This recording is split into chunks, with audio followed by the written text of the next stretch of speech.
Okay, Gordon, can you recall any other experiences that you had in the camp after the surrender? So you're in the prison camp, and then you find out there's the surrender has happened. Can you tell us anything that happened that was interesting? Yeah. Well, we were quite happy when the war ended. We were really happy because 4 years in the camp, you were just so happy that it had ended finally and that you were still alive, because so many of our comrades had died in the camp, and so many was killed during the war. So we were all happy that we'd survived it. We're going back to Canada, and we were just so happy over it that we went. But some of the things, they dropped us Red Cross parcels, but just after the war had come to an end, two small planes must have been off of our aircraft carrier, because they were small fighter planes, and they flew over the camp, and they flapped their wings and that, and telling us that they were happy that the war was over, and we were all waving to them, and so they threw one of them come down low, and he threw a thing out of the plane, and it landed right in the camp, and they read it and said, tomorrow morning, open your kitchen door because we're going to drop you breakfast. And so they got ready for the planes coming in the morning, and about 7 or 8 o'clock in the morning, these planes, two planes come in, and they flew over the camp twice before they moved their wings back and forth, and then we could see them, they threw this stuff out of the plane from way back, and it come floating down sideways like this, and it was in a bag, and it was just a little parachute on it, and they come down and floated down, and it hit on the ground just in front of the kitchen, and it bounced up, and the kitchen door was like here, and it hit here, and it rolled into the kitchen, and the second bag, the other plane come down, and he threw one, and it come down, and it went right in the center, and when it rolled up, the cook place was right here, and it rolled right up to it, and the Japanese, I was standing beside one of the Japanese interpreter, and he said, "My God, no wonder they lost the war." and we all laughed, and some of the other ones heard them too, so we were just laughing at it, because it was very good bombing that they did, that they were so accurate, and the Japanese was like this. They couldn't get over that the two little planes could do that, you know. So anyway, the propeller planes, and but they were fast. They were really fast. So we got quite a kick over watching them fly around, because we were all happy anyway, because we were going home, and we were there for quite a while in the camp before they took us. The Japanese camp commandant told us, he said that as soon as he got word from the Americans that they would take us to Tokyo, as soon as they got word that they wanted us to come, because there was so many different camps that they were doing the ones close to Tokyo, the further ones away from Tokyo, because we traveled on the train for a couple of days, a couple of nights to get to Tokyo from where we were, and I'm just not sure it's in Yama prison camp, but it was. It was quite a ways from Tokyo, and so we knew that Tokyo had got bombed, because the Japanese the Americans dropped bombs, and some of the guys told us that they were the ones that was living in Tokyo, or in a camp in Tokyo. They said that when the planes come over, there was a warehouse that they had tried to bomb.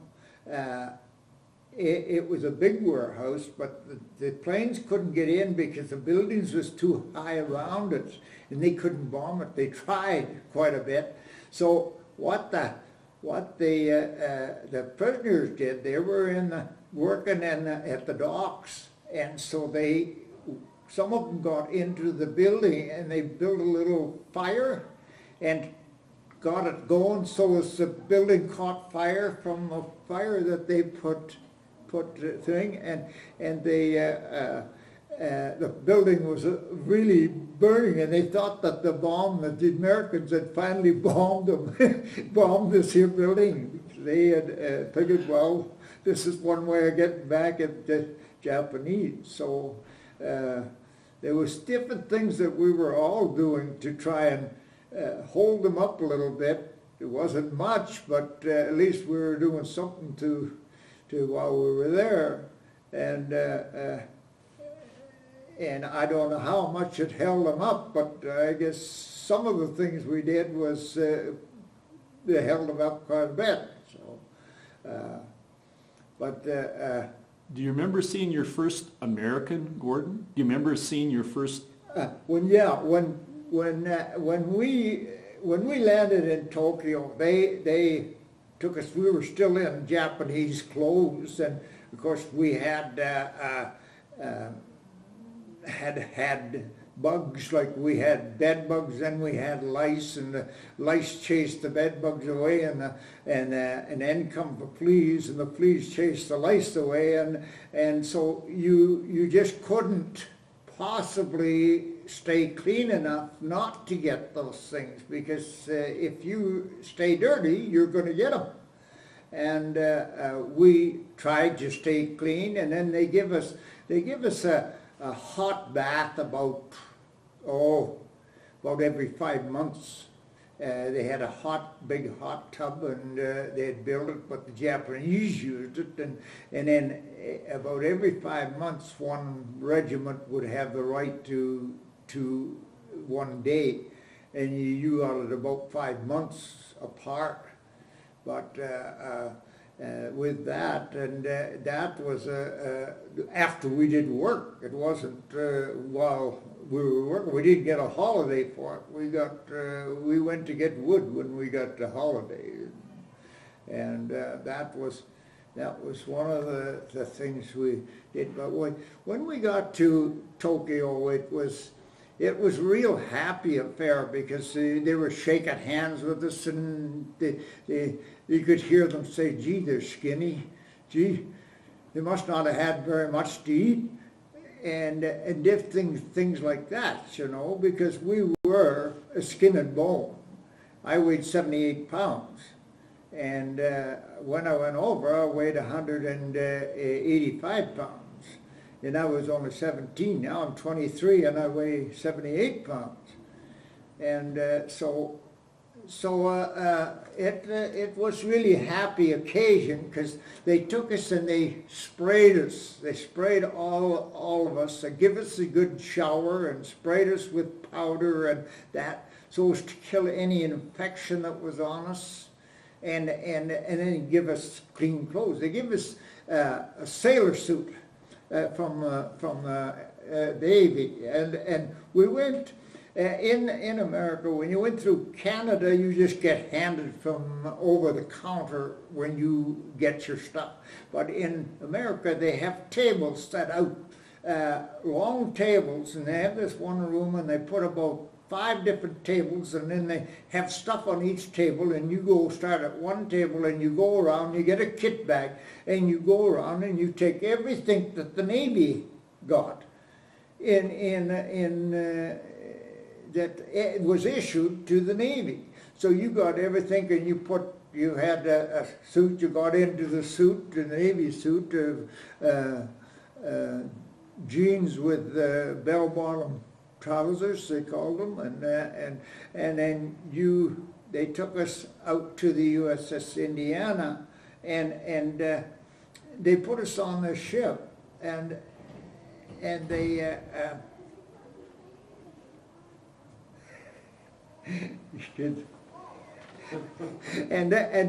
and so they put us on this ship, and as we got on the ship, there was one sailor for each prisoner of war, and they were told to show us around the ship and do things for us, you know. So they were very good to us. They asked us what we wanted to do and what we wanted to see, and they took us there, and I said, I'd like to see the captain's quarters, see where the captain is the ship. And so he took me down there and showed me that, and then I said, he says, you want to go up on the, I forget what he called it, where they steer the ship and that. And so I said, yeah, I'd like to see that. So we went up there, and there's all the people in there welcomed us, shook hands with us, and that. And I'm just alone with this one sailor. And then he said, what would you like more than anything? And I said, a dish ice cream. So I thought that they were going to put a little dish ice cream in a saucer and give me a little bit of ice cream. But he gave me a big plate and piled it up, and I looked at it and took the spoon, and I was going to dig into it, and oh, my stomach just turned, and I was ready to throw up, and I couldn't touch it. I just couldn't touch it. If he'd have given me a little bit, I probably would have ate it, but with that big piece there, and my stomach just didn't want it. And so he said, you're not going to eat it? And I said, well, there's too much there. I said, it's too much. And I get sick when I look at it. So he couldn't understand that, see, because he didn't realize what we'd gone through, what we'd had to eat. It was so little, and you were hungry all the time. You were never any time that you weren't hungry. And for a hungry person, it's terrible. It's absolutely terrible. That's why I pray every night and ask the Lord to please feed the ones that are hungry in the world, because somehow somebody would do it.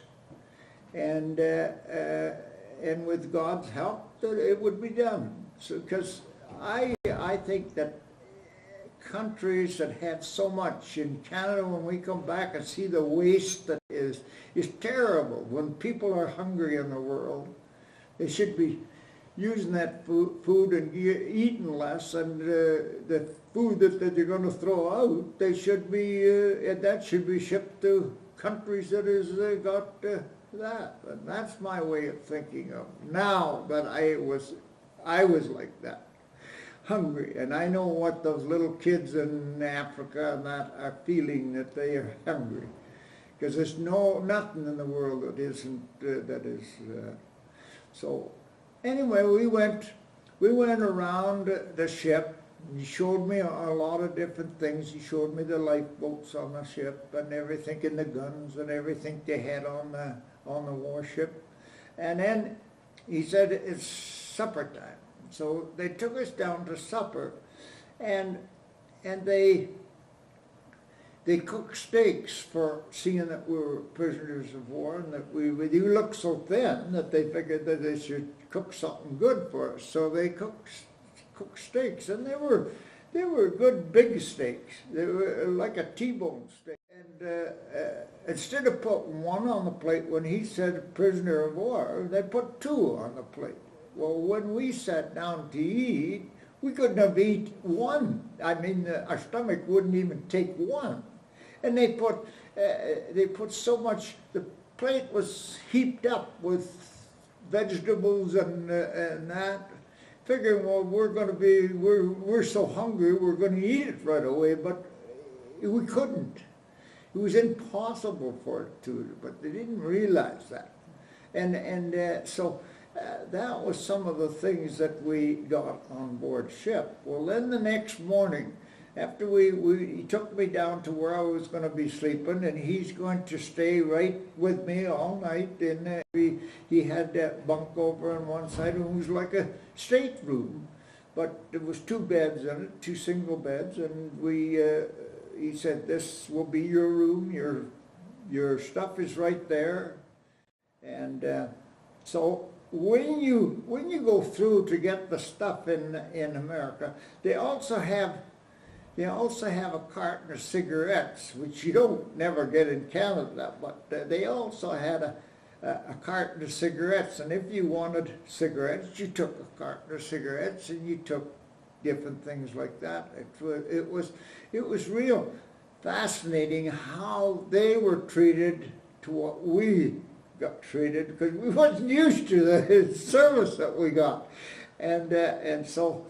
And maybe it was a lot of it was that we looked so skinny and everything that they were trying to give us more, and so it was quite a happy time for us to know that we were free and to know that we were going back home. But it was the things that we got from the different people that we see, and so.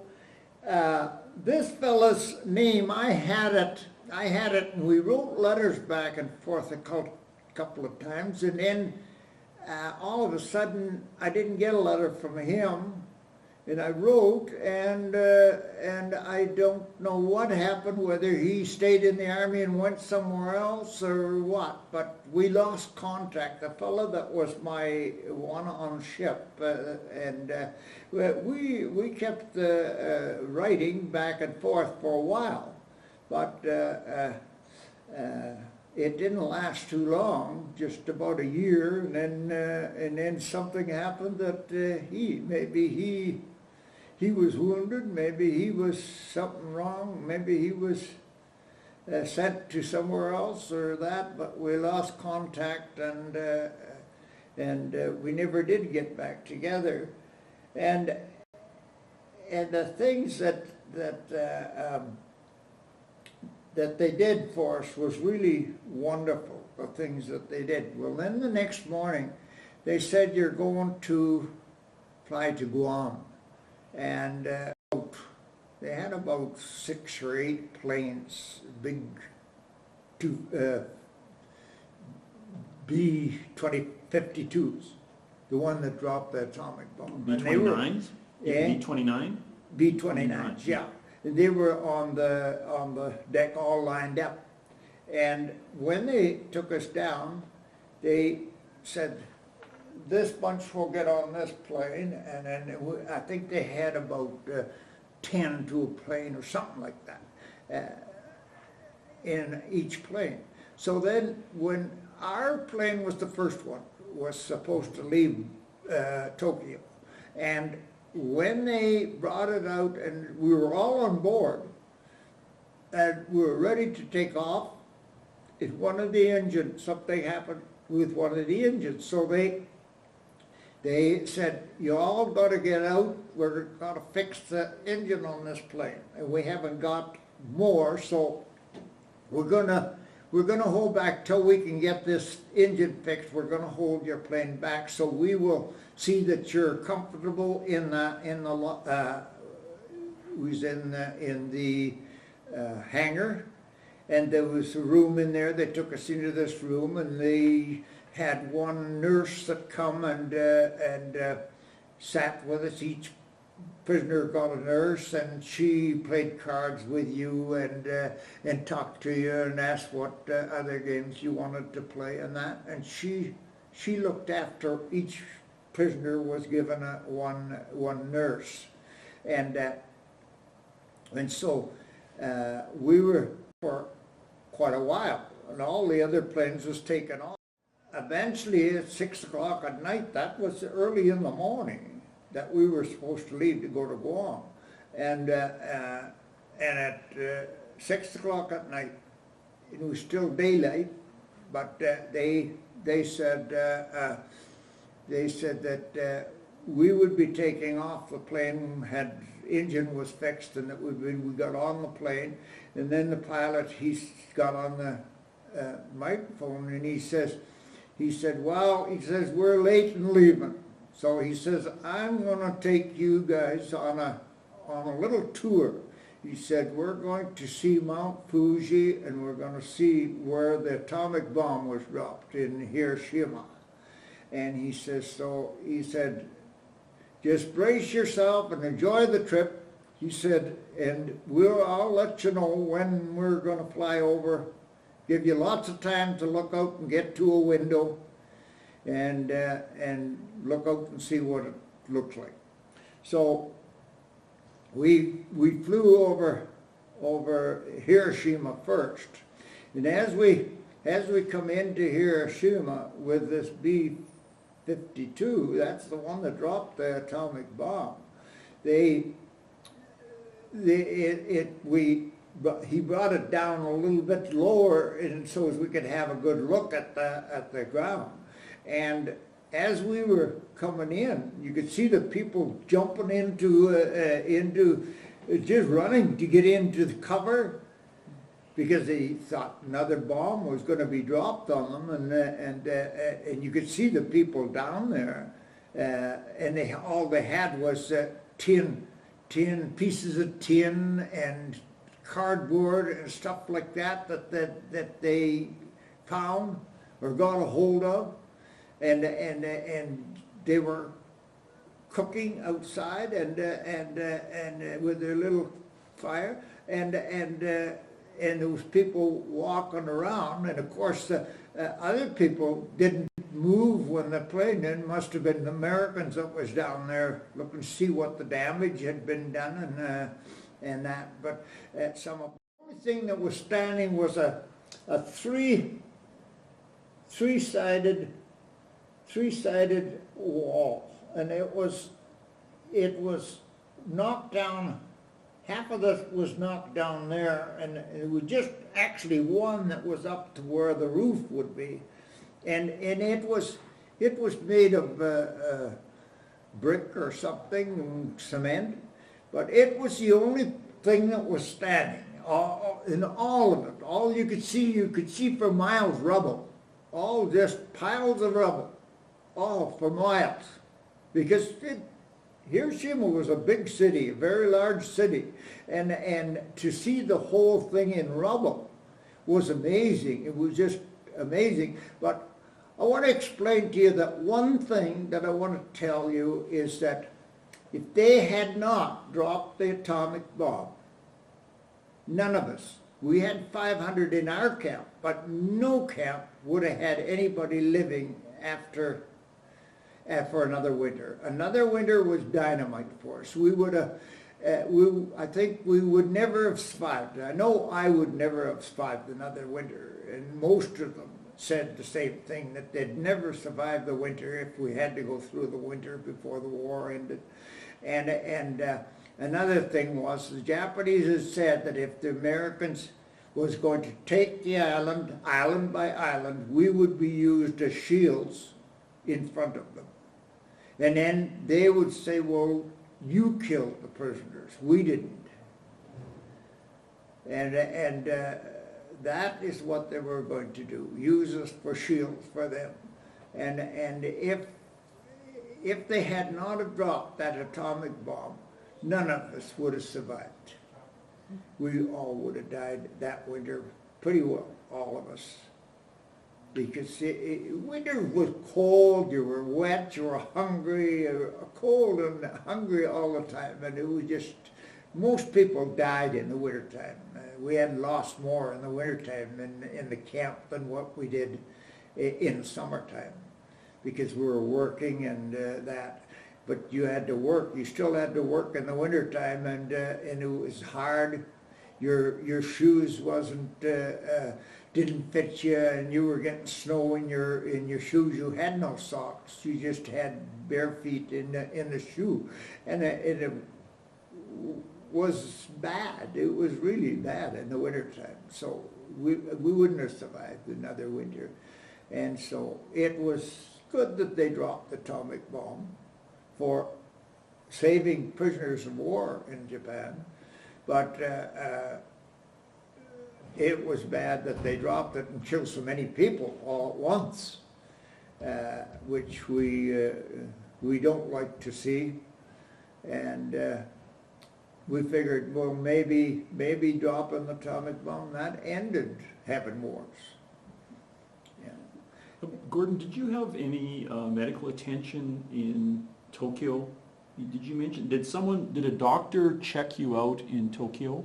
Oh yeah, the doctors did when they sprayed us, and then they went right over all of us before they took us on the ship. They give us a real medical there. Well, not a real good one because they couldn't do it because we were right down by the dock. A real good one. They were going to do, everybody was going to get medical when they got to Guam because they were going to take them right to the hospital. But we were kind of lucky. We left Tokyo on this plane and went to Hiroshima, and then we went to over Mount Fuji, and he went right down so as we could see right in the equator of Mount Fuji, and you could see the fire burning in it, and that looking down in top of it. And it was quite something that you cherish to see that you might never get another chance to see it. Most people would never get a chance to see it.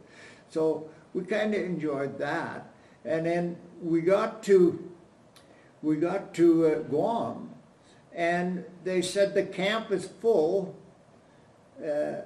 so you guys were going to take you up to the hospital and put you in the hospital. So that was a lucky thing that we got that we were going to be taken to a hospital. So we got in a hospital. When we got up there, they gave us a nurse we had a special nurse for each prisoner in the hospital that looked after you and did things with you when you weren't getting checked up by the doctors and that. And we were so thin, of course, the Americans, there was Americans there and Canadians there in that thing. There was the ones that was wounded that had no legs and had a leg off or an arm off. There was prisoners ones in there that was Americans that was in the hospital and got wounded in fighting. So they kind of took to us the different ones that was in the hospital before we got there. They kind of took to us and come and talked to us and asked us, well, what was it like in the prison camp and different things like that, you know. And they were very good to us. They were all very good to us. If we went into a room and there was 3 guys or 2 guys playing cards, they'd say, well, come on, sit over here and play with us. There's only 2 of us, or there's 3 of us. And they were playing crib, and they were playing rummy and different things like that. So we would go over there and sit with them. So then they would talk to us and tell us where they got wounded and that. And so it was kind of a nice place to be right in the hospital, because the doctors was right there to check you up and everything. We had our medicals. They give us a complete medical and x-rays and everything in the hospital. So the camp was going to have theirs done, but they said they were going to do the ones that's in the hospital first, and then they would do the camp. My 2 brothers ended up in the camp. So they came over, they walked over, and my one brother come over first, and he said, we're coming over, we've got something that we want to talk to you about. So they said, we'll do it tomorrow because it's too late to come over tonight. So, and Morris was busy, he had something that he had to do at the camp, so my brother Phil said, we'll see you. And I was the youngest one of the 3 of us. So the next day they came over and they said, come on for a walk with us. we just want to talk to you. And so, first of all, Phil was walking with me. He said, Dad died while we were in the prison camp. And he said, I said, well, I kind of expected he had cancer when we left. And he had an operation on his lip because he had cancer from his pipe that he used to smoke. And so I kind of figured maybe that he would, something would happen to him like that. So then he said, that's not all. He said, Mom died also. And then that really hit me because I wasn't expecting that. I wasn't really expecting that. And then just heard it from one of our friends that that was in the camp, and they had told him there and told him they'd better come and see me and let me know so he doesn't hear it from somebody else. So that's why they came over to tell me. And it would be too much of a shock if somebody else said, well, your mother and dad both died. And so I was really felt bad. I had tears in my eyes that she had died, and that I was going to do all I thought about in the camp was what I was going to do for my mother. When I got my back pay, I was going to really, really do something good for my mother, because she had been so good to us. Because we all got together and bought them a TV, a big colored TV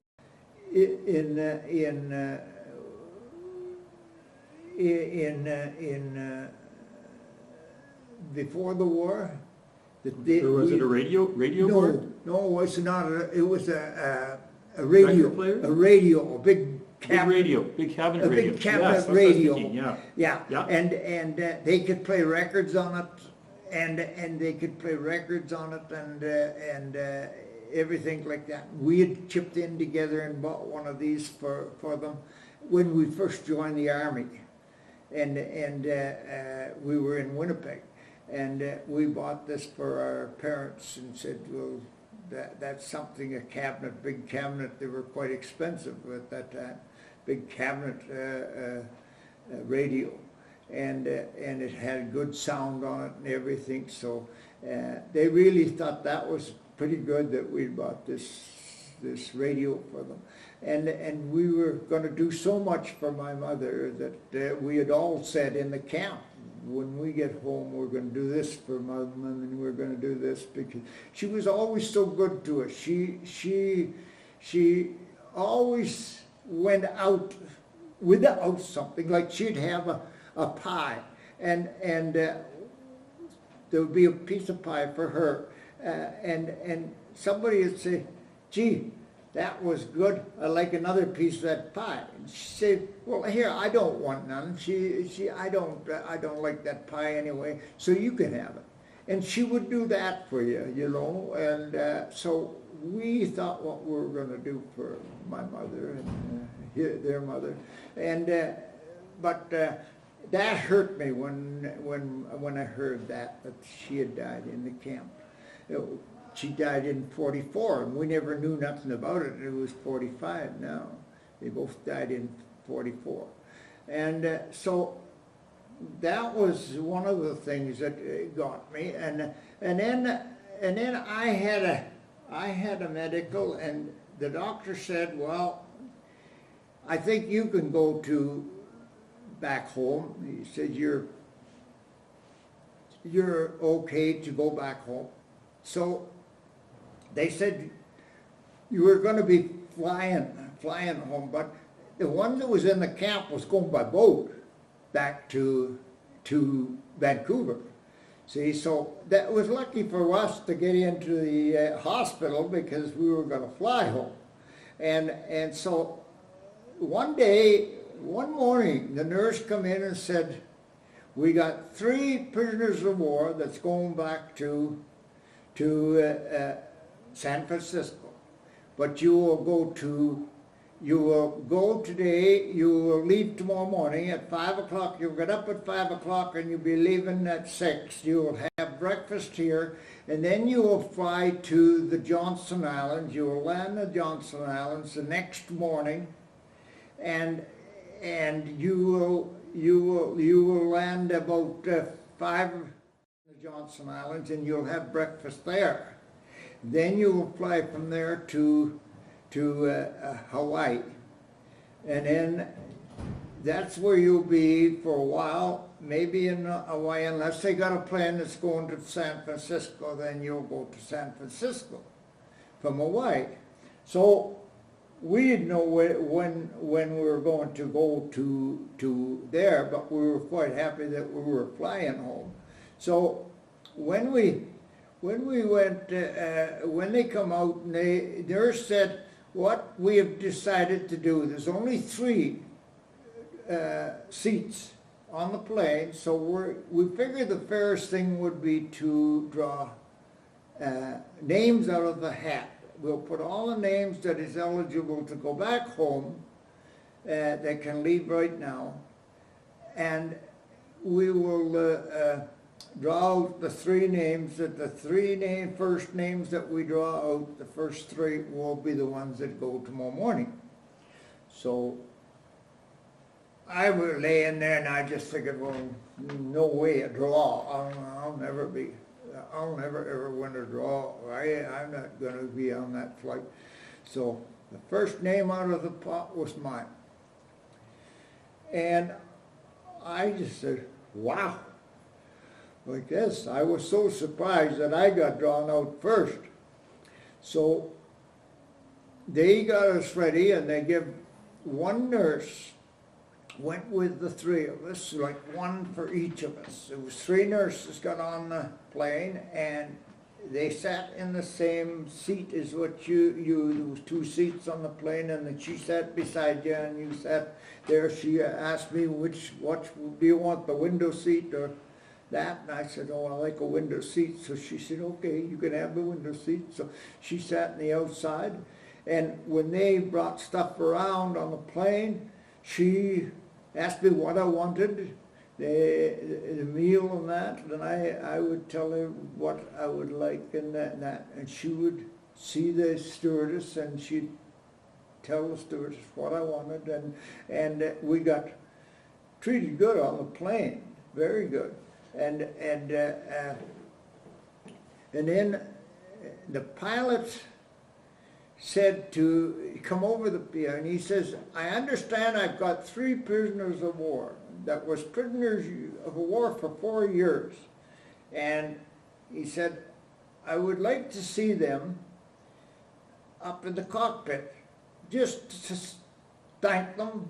He said, I never seen any of the war. I was driving these things back and forth, he says, and from America to different places, but there was no war around where I was flying. So he says, I'd like to talk to them and see what how they feel and say thank you for them and everything. So he says, I'll see the 2 Americans first, and then I'll see the Canadian, the last one to come up. So anyway, the 2 Americans went up, and they were gone up there for about an hour or so. And then it was my turn, and we were getting close to the Johnson Islands when I went up. So he said, I never got to the war. He said, you don't have a souvenir of the war that you brought back? And I said, well, yeah, I got some Japanese money here. I said, I brought quite a bit of it back for souvenirs. I said, I'll give you one of them if you want. So he said, I'd love to have it. He said, so I wrote my name and that, and presented it to him, and the date that I presented it to him, and give it to him, and said there, I said, you can have this. So I give it to him, and he said, well, he says, we're going to land pretty soon. He said, you might as well sit down on there and on the seat and stay here, and you can hear," he says, "here's some earphones to put on," he says, "and you can hear what we're talking about when we're coming in the land." So we're going along, and then he says, "Oh, there we are. There's the place where we're going to land." And he said, "See that black spot there?" He says, "We're going to land on that." And it was about this big from up where we were. And I said, "Holy cow." I said, "Do you think the plane will fit on that?" He says, "Well, it'll get a little bit bigger when we get closer." So then when he come down, and he said, and he landed on the place there, and he said, "See," he says, "I told you it was going to grow." So Gordon, I want to ask you before we go any further. So they must have picked you out to go to the hospital for some particular reason, though. Do you recall why you would have gone to the hospital? So when the doctors checked you, why did they take you to the hospital? Well, they took us to the hospital because the camp was full. They had no room for our plane. See, our plane was late. It didn't get into Guam until late at night because we'd flew around, and when he said, "Seeing we're late," we were late because all the other planes had gone by about 3:30, 4 o'clock. So they don't think you have anything worse than what any of the other prisoners in your medical condition at this point? No. Okay. They didn't think that. It was because the planes, there was about I would say 10 planes, at least 10 planes. Well, they got quite a few in each plane, and so they had to put them in the camp, and the camp probably had some soldiers in the camp at the time, so they just had a little place to put them, and they figured there'd be enough room for all of the planes. If I'd gone when our plane was to take off, I'd have been the first one in that camp. But it was just, I guess at one time I was very lucky to be drawn to go, very lucky to be drawn out of the hat and to go with the 2 Americans I went with. Now, I could have been left in the hospital until a later time, but it just happened that I got drawn. I got on the plane that broke down, and then got to. I had luck when I landed when I left the camp in Hong Kong and went to Japan. There was probably hundreds of camps, of prisoners' camps in Japan. And I happened to hit the one where my 2 brothers was. Now that was luck.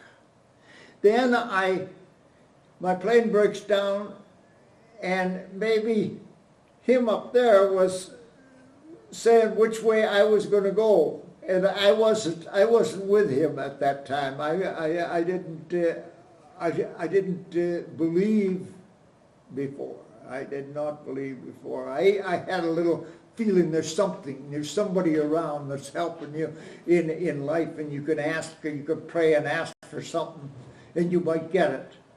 And that's all the religion that I had. I prayed, "Take me out of here. What am I doing in this place? Why did you bring us here?" And that I talked pretty rough to Jesus and to God in the prison camp, and said, why are you starving us to death, and different things like that. Whenever I thought about him, I said, "Get us out of here," and that's all. But he must have been doing something for me at that time, because everything worked out just right for me, because I had a wonderful trip home, because I got treated like I was royalty. So you got Really? to the Johnston Islands, and then you went to Hawaii. Then is it? Then we landed, and the cook got up he had to get up about 4 o'clock to make breakfast for us, because it was 5 o'clock by the time we got to the cookhouse.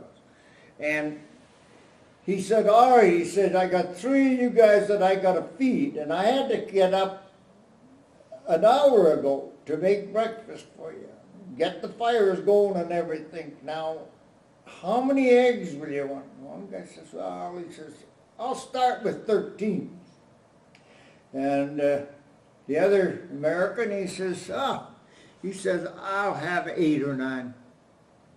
So he turned to me and I says, I'll have 2, please. He says, if you think I'm going to get up at 4 o'clock in the morning to cook you 2 eggs, he says, you're going to have at least 8 of them. And so I had 8 eggs cooked for me. I didn't eat them all, but I had them all cooked for me. And so so anyway, we left there, and we landed in Tokyo, and they said we're going to. Hawaii would be Hawaii, Gordon? Not in Tokyo. We landed in Hawaii. Hawaii, yeah. And when we came in, they flew us over where the ships was bombed, and that in all the ships that was sunk. Some of them was half sunk, yeah, in the harbor and that. They flew us over there and showed us that when we came into Hawaii, and showed us the big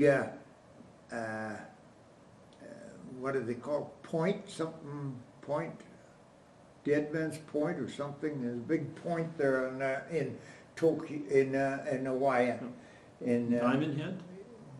When the jets out. Yeah, and it just goes out into the ocean there, and so they come down in there over that and took us out to how this big point comes out because they asked us if we were ever in Hawaii, and we said no, and so we landed, and they said, we're going to take you up to the hospital up on the hill. So from down in the street, you can look up, and on the hill is this big building, and it's the hospital. So it says that's where we're going, up there. So we got in this here van, and they took us up to the hospital. And we're laying on the bed, and a nurse comes in and says, which one is the Canadian? And I said, me. And so she said, you will be flying out tomorrow morning. You'll have to get up at 5 o'clock. You'll be leaving for San Francisco. They've got a flight for one person, and we figure you're Canadian, so we're going to send you there. But there was some other ones that come from, they were prisoners, but they'd come from somewhere else, and there was about 5 of them, I think, that was going back to America, but they weren't the 2 that was with me. So anyway, they said, you'll be allowed to go downtown. You can go out and spend some time down in town. And he said, you might want to buy some things and that. And he said, now all you got to do is you got a uniform on. And of course, they had taken the Navy uniform that we got, and they put it in a kit bag, and then they issued one of the Air Force, because we were in the Air Force now, and they said you can't wear a Navy suit in the Air Force, so they give us the Air Force. We got everything that they got in the Air Force, leather jackets and everything that the pilots used, and everything was issued to us. They had these big tables out, and you went down, and they said, take one of each. Each thing you see, you take one. Mess dish, we got mess dishes and tools to eat from the Navy. Then we got them from the Air Force, And then we got everything that the Air Force gives. So then when we were, it was about 11, 12 o'clock, and they fed us and said, well, you can, if you want to go downtown, you can go downtown. But they said, you come back early because you're going to get up in the morning. We'll wake you up to when you got to go and have breakfast, and then you'll be going to San Francisco.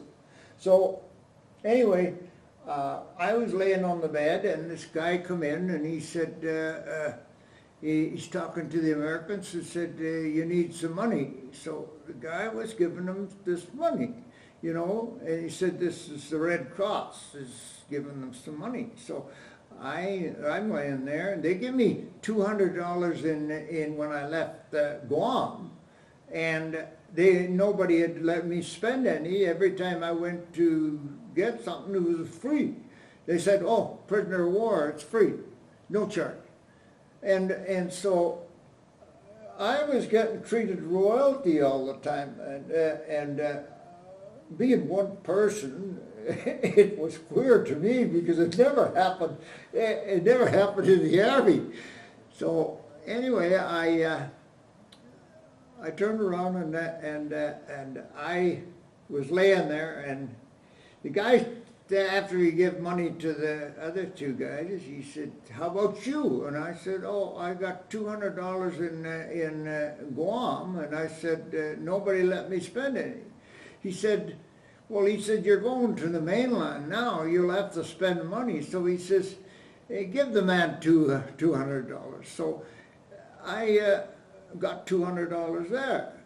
And to me, $200 was rich, you know, because it seemed everything was coming from different directions. And so anyway, I'm going downtown, and they said, when the nurse said, when you go downtown, she said, just go out, stand on the road, and the first car that comes along, even if it's loaded, somebody will get out and you get in. It's the law that they have to pick a soldier with uniform up and take him wherever he wants to go. That is the law in Hawaii. So I go out on the road, and the first car that comes along, it stops, and they got room in the back. It's two girls sitting in the back, and man is wife. So they move over, and they said, well, you could sit, soldier, you could sit in right between the two of us, the two girls. And so I get in the car, they take me, and they said, where do you want to go to? And I says, anywhere downtown where I can see, I just want to see some Hawaiian dancing and that. And I said, I'm not going to be down very long anyway. But I said, just drop me off downtown somewhere. So they drove right down to the center of, close to Waikiki Beach. And so I wanted to go to the Waikiki Beach and see it, you know, because I'd heard so much about it when I was a kid in Hawaii. So I was looking, and I met two sailors, and they said,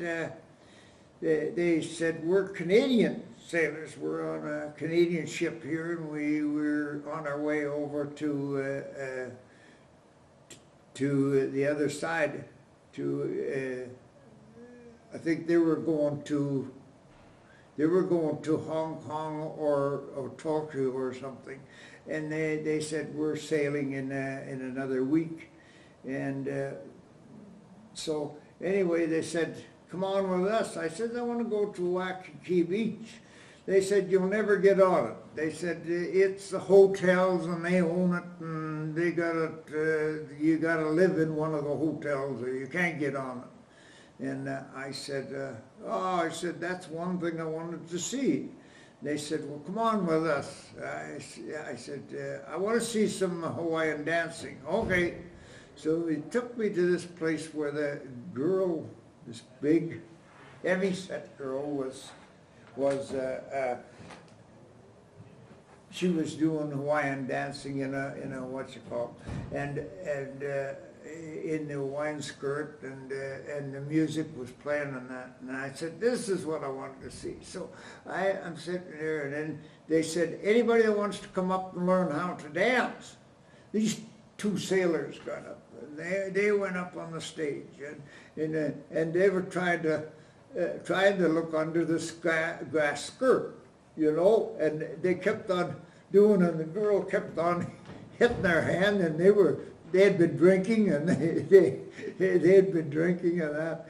So then they were up on the stage, and the music stopped and that, and they were talking to them. So then I went out, and I went out on the road, and the car come along and stopped and said, soldier, where do you want to go? I was in a uniform from the Air Force, see, and they said, where did you want to go? And I said, I want to go up to the hospital.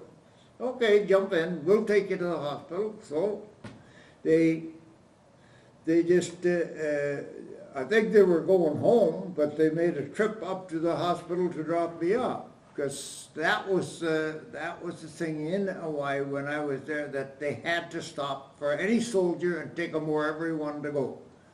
And that was one of the things that amazed me, you know, because it never happened in Canada that you had a ride or they had anything like that on. So anyway, I get back up to the camp, and the nurse says, "That's good, you're back." I'm back about 10:30. And so then I go to sleep. She says, we'll give you a call. We'll come and wake you up when it's time to get up. And so then we went to the kitchen and we had some breakfast, and then we got on the plane and went to San Francisco. So when we get to San Francisco, it's amazing because they come out right away and they say, the prisoners of war may have a free call anywhere in North America. Anywhere you want to phone to, you just get on and tell the operator you're a prisoner of war and you want to make a call to some place. If you don't know the number, she will look it up for you. So I said, somebody said he's going to make a phone call, and I said, oh, I'm Canadian. I said, well, that's nothing. You got the right to make a call. You're a prisoner of war. You got a right to make a call. And I says, well, I don't know who to call. She says, well, haven't you got a mother and dad? And I said, they both died while I was in the camp. And so they said, well, how about your sister? Or your brother? So I said, I know I got a sister in Kuwait, and she lives in the same house as my mother and dad was living in, and she's in Kuwait. And so I said, maybe I could phone her. So I said to the operator, I said, I want to phone my sister in Kuwait, Ontario. Her name is Ellen. And so right now, I heard the voice say, hello. And I said, hello, Clara. I said, how are you? And she says, who is this speaking? I said, this is Gordon. Oh my goodness, she said, it's nice to hear your voice, she said. And she says, where are you? I says, I'm in San Francisco. And I got a free call to anywhere in North America, and I thought I'd phone you. And so we talked for a while and that, and then she said, you better phone off. She said, this is costing you a lot of money. I said, this is a free call. I said, the government, I guess, is paying for this call. So we talked a little bit more, and then the girl was saying that she had to go, that I had to go with her. So I hung up, and so this girl says, I'm your escort. She said, I am going to drive you in the station wagon. And she said, have you ever been in San Francisco? And I said, no. I said, I don't know nothing about San Francisco. She said, well, we're going to sightsee. And she said, I've got 3 hours that I have to drive you around for 3 hours. So we're going to see what the whole of San Francisco is all about. So we drove around, we drove over the big bridge, and then she said, well, we'll go down and have a look at the little streetcars that they sing about. So we seen them, and then we went across the Golden Gate Bridge over to Fisherman's Wharf. And she took me to Fisherman's Wharf, and we had something to eat over there. And she said, no, she said, you don't pay for it. She said, I just got a list that I got to give them a slip, and it will be looked after by the people that is here to see you. When they got some government people that's here, and right now they're partying. And they were at a party, and they didn't want to be disturbed, so they just told this girl to drive me around. Because I'm only one, and they didn't want to leave the party, I guess. And they had been there for 2 months, waiting for prisoners of war to come back. Yeah. And what government were they from? Were they Canadian? Canadian. They were Canadian. They were Canadians, and they were in San Francisco, but I think myself they partied all the time because they were waiting for prisoners to come back. Now, I was the first one that ever come back to San Francisco. Oh. Okay. And I was kind of a privileged, I had a little privileged character at the time because